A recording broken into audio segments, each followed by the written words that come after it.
Now, if they're feeding us GMOs, that's a criminal act. You know what I mean? That's a crime too. It's the same thing as going into a restaurant and having your waiter pouring arsenic on your steak and putting it down in front of you and saying, here you go. And then you take a bite of that steak knowing that there's arsenic in it. It's the same thing.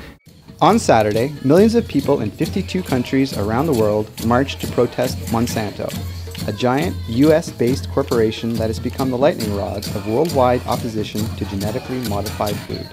Protests were held in Sudbury, where dozens of people turned out to call for an end to the use of GMOs.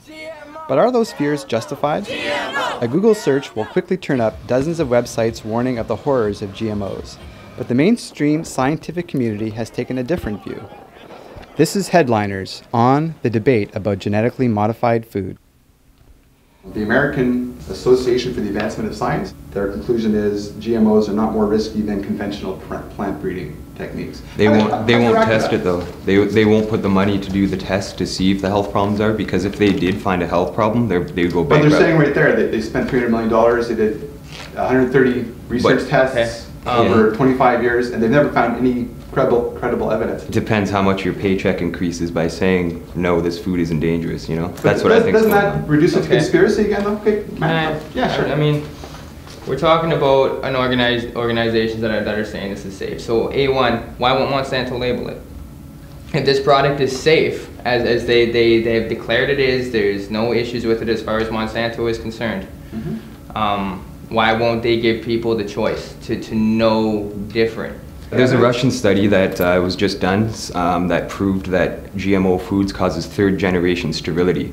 So if you have a child, that child will not be able to have a child. So they're doing it for population control, really. It's a way to de-sterilize the population so that there's less people on Earth, because they feel that's a problem, you know what I mean? So that's why... So you're saying that the AAS, which is, you know, like as I said, led the fight to have climate change recognized, it's just like the Warren Commission. It's just like the... You know what, maybe not even necessarily. What we are saying is there is contradicting scientific evidence out there that contradicts the findings they claim to have.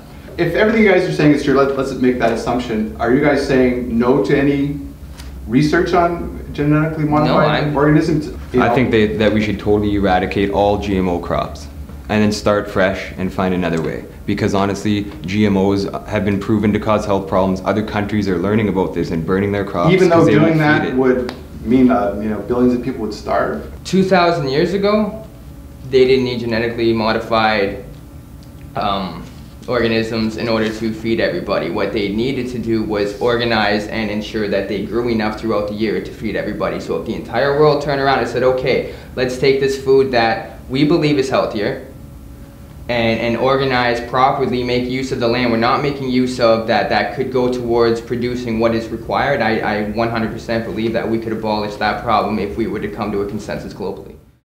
For Northern Life, this is Darren MacDonald.